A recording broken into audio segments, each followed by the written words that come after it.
नमस्कार, मी अक्षरा पाटील. पुस्तक वाचन या यूट्यूब चॅनलमध्ये आपणा सर्वांचं खूप मनापासून स्वागत. मित्रांनो, साने गुरुजी लिखित श्यामची आई या पुस्तकातील रात्र 12वी श्यामचे पोहणे ही कथा आज आपण बघणार आहोत.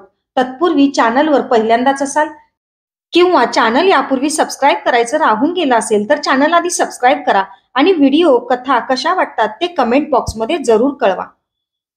श्यामचे पोहणे रात्र 12वी. कोकणामध्ये पावसाळ्यात विहिरी तुडुंब भरलेल्या असतात. हाताने सुद्धा पाणी घेता येते, इतक्या भरतात. पावसाळ्यामध्ये पोहण्याची कोकणात मौज असते. नवीन मुलांना या वेळेसच पोहायला शिकवतात. नवशिक्यांच्या कमरेला सुखड किंवा पिडले बांधतात व देतात त्याला विहिरीत ढकलून. विहिरीत पोहणारे असतातच. 6-7 पुरुष खोल पाणी असले तरी तळाशी जाऊन खर घेऊन येणारे अट्टल पोहणारे असतात. पाण्यात नाना प्रकारच्या कोलांट्या उड्या मारणारेही असतात. कोणी विहिरीत फुगड्या खेळतात, कोणी परस्परांच्या पायांना पाय लावून उताने होऊन माना वर करून होड्या करतात. नाना प्रकार करतात. माझे चुलते पट्टीचे पोहणारे होते. वडिलांना पोहता येत असे, परंतु मला मात्र पोहता येत नव्हते.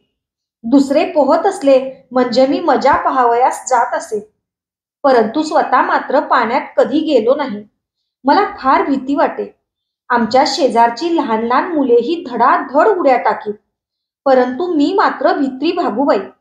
ढकला रे श्यामला असे कोणी म्हटले की मी तिथून पोबारा करीत असे.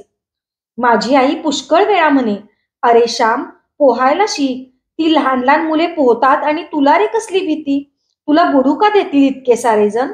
उद्या रविवार आहे, उद्या पोहायला जा. तो वरवडेकरांचा बाळू तो तुला शिकवील, नाहीतर भाऊजींबरोबर जा. अरे उठल्या बसल्या आपल्याला विहिरीवर काम. येथे का पुण्या मुंबईचे नळ आहेत? पोहावयास येत असावे. कुसाताईची वेणी व अंबी त्या सुद्धा शिकल्या पोहायला. तू बांगड्या तरी भर, पण बांगड्या भरणाऱ्या मुलींहून सुद्धा तू भित्रा. उद्या जा पोहायला. त्या बाबूकडे सुकडी आहे ठेवलेल्या, त्या बांध कमरेला वाटले तर. आणखी धोतर बांधून वर धरतील. उद्या जा हो. मी काहीच बोललो नाही. रविवार उजाडला. मी कोठेतरी लपून बसावयाचे ठरविले. आज आई पोहावयास पाठवल्याशिवाय राहणार नाही असे मी नक्की ओळखले होते. मी माळ्यावर लपून बसलो. आईच्या प्रथम ते लक्षात आले नाही. साधारण 8 वाजायची वेळ आली. शेजारचे वासू, भास्कर, बण्या बापू आले. श्यामची आई, श्याम येणार आहे ना आज पोहायला? ह्या पहा सुकडी आणल्या आहेत. बण्या म्हणाला, हो येणार आहे, परंतु आहे कोठे तो? मला वाटले की तुमच्याकडेच आहे. श्याम, अरे श्याम, कोठे बाहेर गेला की काय? असे म्हणून आई मला शोधू लागली. मी वरून सारी बोलणी ऐकत होतो. मुले म्हणाली, तिकडे आमच्याकडे नाही बुवा आला. कोठे लपून तर नाही ना बसला? आम्ही वर पाहू का श्यामची आई? आई म्हणाली, बघा रे, वर असला तर. त्याला उंदीर घुशीसारखी लपण्याची सवयच आहे. त्या दिवशी असाच माच्याखाली लपून बसला होता. पण वरती जरा जपून जा हो. तो तक्ता एकदम वर उचलतो. अलगद पाय ठेवून जा. मुले माळ्यावर येऊ लागली. आता मी सापडणार असे वाटू लागले. मी बारीक बारीक होऊ लागलो. परंतु बेडकीला फुगून जसे बैल होता येणार नाही, त्याप्रमाणे बैलाला बारीक होऊन बेडकीही होता येणार नव्हते.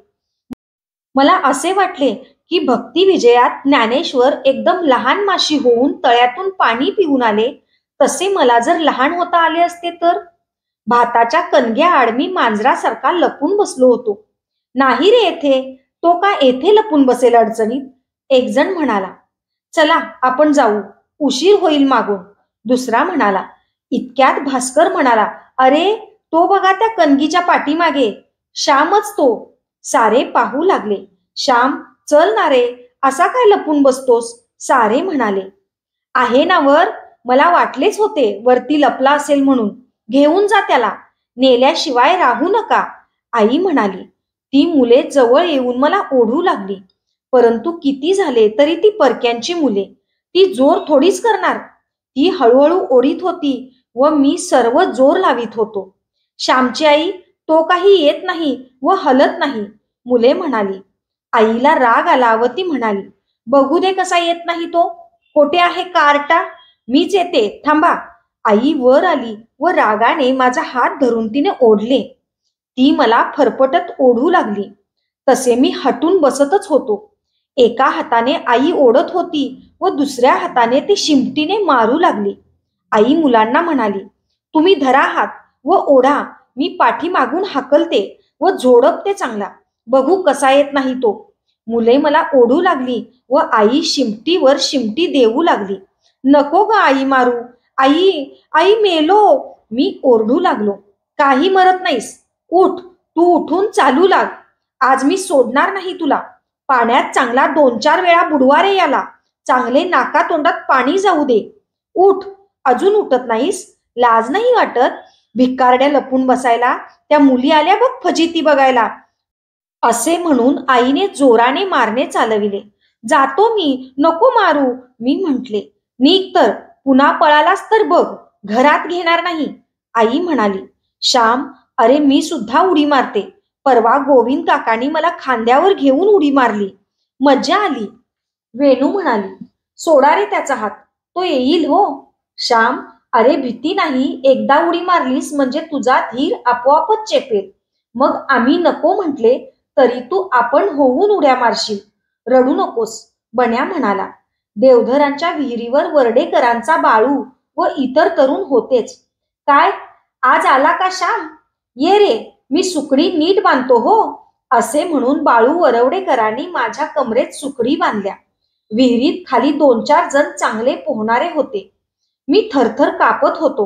मार बघू नीट आता उडी, बाळू म्हणाला. मी आत डोकावावे, पुन्हा मागे यावे, पुढे होई पुन्हा मागे, नाक धरी पुन्हा सोडी, असे चालले होते. भित्रा, वेणू तू मार उडी, म्हणजे श्याम मग मारील, वेणूचा भाऊ म्हणाला. वेणूने परकराचा काचा मारून उडी मारली. इतक्यात एकदम मला कुणीतरी आत लोटून दिले. मी ओरडलो, मेलो, आई गो मेलो. पाण्यातून वर आलो, घाबरलो. पाण्यातील मंडळींच्या गळ्याला मिठी मारू लागलो. ते मला मिठी मारू देत नव्हते. आडवा हो असा, पोट पाण्याला लाव व लांब हो, हात हलव. मला पोहण्याचे धडे मिळू लागले.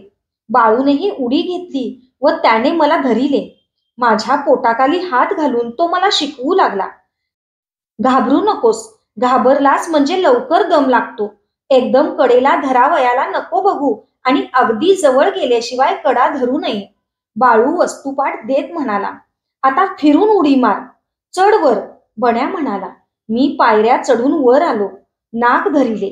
पुढे मागे करीत होतो, परंतु शेवटी टाकली एकदाची उडी. शाब्बास, शाब्बास रे श्याम, आता आलेच पोहणे. भीती गेली की सारे आले, बाळू म्हणाला. त्याने मला पाण्यात धरिले व आणखी शिकविले. आता आणखी एक उडी मार, म्हणजे आज पुरे, सारी मुले म्हणाली. वर येऊन मी उडी टाकिली. बाळूने न धरता थोडा पोहलो. माझ्या कमरेला सुकडी होत्या म्हणून बुडण्याची भीती नव्हती. माझा धीर चेपला, पाण्याची भीती गेली. आम्ही सारे घरी जाण्यास निघालो. मुले माझ्याबरोबर मला पोहोचवायला आली. बन्या म्हणाला, श्यामची आई, श्यामने आपण होऊन शेवटी उडी मारली, मुळी भ्यायला नाही आणि सुकडीवर थोडे थोडे त्याला पोहताही येऊ लागले. बाळू काका म्हणाले की श्याम लवकरच शिकेल चांगले पोहायला. अरे, पाण्यात पडल्याशिवाय, नाकातोंडात पाणी गेल्याशिवाय भीती जात नाही. श्याम, डोके चांगले पुस, ती शेंडी पुस, आई म्हणाली. मुले निघून गेली. मी डोके पुसले, सुकी लंगोटी नेसलो. मी घरात जरा रागावून बसलो होतो. जेवणे वगैरे झाली. आई जेवावयास बसली होती. मी ओसरीवर होतो. इतक्यात श्याम, आईने अशी गोड हाक मारली. मी आईजवळ गेलो व म्हटले, काय? आई म्हणाली, ती दह्याची कोंडी घे, आत दही आहे, चाटून टाक, तुला आवडते ना? मला नको, जा. सकाळी मार मार मारिलेस आणि आता दही देतेस, मी रडवेला होऊन म्हटले. हे बघ, माझ्या अंगावर अजून वळ आहेत. विहिरीतील इतक्या पाण्यात पोहलो तरी ते गेले नाहीत. ते वळ अजून आहेत, तोवर तरी दही नको देऊस. ते वळ मी इतक्या लवकर कसा विसरेन? आईचे डोळे भरून आले होते. ती तशीच उठली. तिच्याने भात गिळवेना. ती हात धुवून आली. आई तशीच जेवण पुरे न होता उठली. हे पाहून मला वाईट वाटले. माझे बोलणे आईला लागले का असे मनात आले. आईने तेलाची वाटी आणली व माझ्या वळांना ती लावू लागली. मी काही बोललो नाही. आई रडवेली होऊन म्हणाली, श्याम, तू भित्रा आहेस असे का जगाने तुला म्हणावे? माझ्या श्यामला कोणी नावे ठेवू नयेत. श्यामला कोणी नावे ठेवू नयेत म्हणून मी त्याला मारिले. श्याम, तुझ्या आईला तुमची मुले भित्री आहेत असे कोणी म्हटले तर तुला आवडेल का? ते तुला खपेल का? तुझ्या आईचा अपमान तुला सहन होईल? माझ्या मुलांचा कोणी अपमान केला तर ते मी सहन करणार नाही व माझा कोणी अपमान केला तर माझ्या मुलांनी सहन करता कामा नये. असे असेल तरच मी त्यांची खरी आई व ते माझे खरे मुलगे. रागावू नको, चांगला धीट हो. ते दही खा व जा खेळ. आज निजू नको हो. पोहून आल्यावर निजले तर लगेच सर्दी होते हो. गड्यांनो, माझ्या आईला धीट मुले हवी होती, भित्री नको होती. धन्यवाद. अशाच नवनवीन आणि विविध विषयांवरच्या कथा, कविता आणि पुस्तकांसाठी पुस्तक वाचन बाय अक्षरा पाटील हे चॅनल सबस्क्राईब करा आणि व्हिडिओ कसे वाटतात हे कमेंट बॉक्समध्ये जरूर कळवा. धन्यवाद.